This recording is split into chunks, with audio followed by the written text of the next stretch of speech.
Are you tired of the last-minute scramble to find your receipts for tax season? Well, you're in the right place.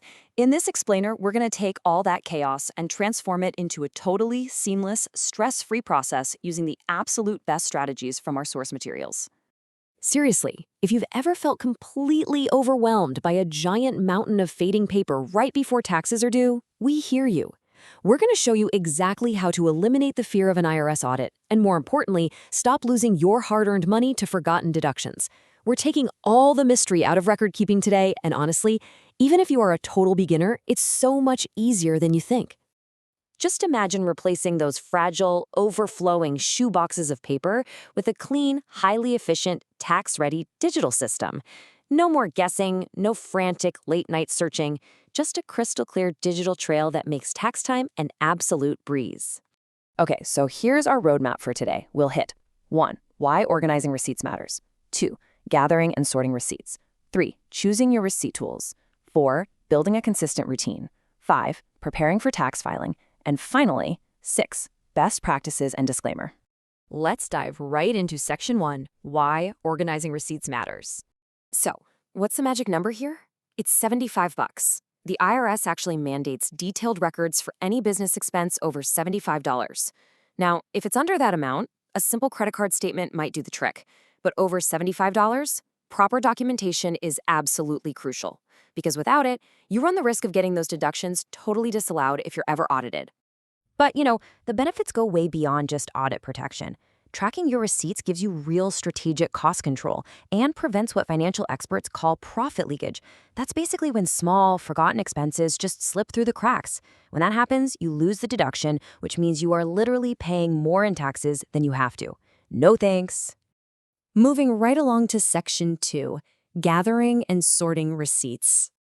We all know physical thermal paper fades over time and gets lost super easily. But here's a wild little fun fact from our sources. Many of those thermal receipts contain BPA, which means you can't even recycle them. On the flip side, digital receipts are searchable, they're secure, and yes, they are fully IRS compliant. Actually, IRS Revenue Procedure 9722 explicitly allows digital copies of your receipts, just as long as they're legible, indexed, and easy to retrieve. When you're actually gathering all these records, you need to make sure every single receipt hits what the IRS calls the Rule of 5. That's the payee, the date, the amount, the place, and the business purpose. You got to pay real close attention to that last one, the business purpose, and write it down immediately. Like, your lunch receipt is going to show the first 4 naturally, but you have to actively make a note that it was to, say, discuss the Q3 contract. All right, Section 3, Choosing your receipt tools. Depending on how many receipts you're dealing with, you've got some pretty great options. If you're a freelancer on a tight budget, check out a free integrated app like Wave. If you're looking for total automation, an AI agent like Sai is awesome because it processes massive batches right into tax-ready spreadsheets. Or if you quite literally have a physical shoebox full of old paper, a service like Shoeboxed is perfect. You just mail the whole shebang to them and they digitize the entire backlog for you. Now for Section 4, Building a Consistent Routine. All these tools are great, but you need a routine. The most effective one involves 4 steps. Capture it immediately, extract the details using OCR, categorize it properly, and reconcile it monthly. Take our case study, Sarah. She's a freelancer who used to lose entire weekends to the dreaded month-end chase, looking for receipts. By just building a habit of capturing receipts on her phone the exact moment she paid, she completely eliminated that frantic stress. Almost there, Section 5, Preparing for Tax Filing. This is where all that groundwork pays off. Your organized digital system should now be able to easily generate categorized expenses that map directly to the 15 standard IRS categories. It's going to automatically generate your profit and loss statements and securely store a complete digital audit trail. This lets you confidently claim all your eligible deductions, even tricky ones like business mileage, without ever second-guessing your data. Now, you might have heard of historical legal precedents like the Cohan rule. Basically, it sometimes allowed taxpayers to use estimated deductions when their records were lost. But listen, our sources are super clear on this. Relying on that is incredibly dangerous today.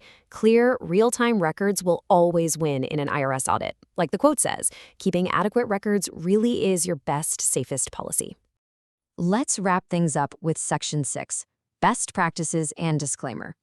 A massive, and I mean massive pitfall to avoid is mixing business and personal expenses. Do not do it. Always keep them in separate accounts. Note your business purpose instantly. Automate your scanning wherever you can, and this is crucial. Maintain your encrypted digital backups for at least 3 to 4 years. That's the sweet spot to cover the typical IRS audit window and your employment tax record requirements. Now, just a quick professional reminder that this explainer provides general guidelines to help you get organized.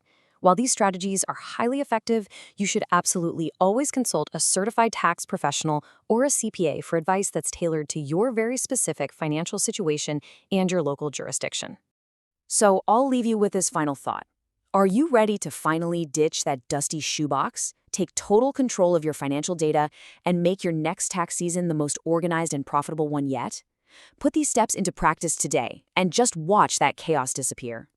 Thank you so much for joining me for this explainer.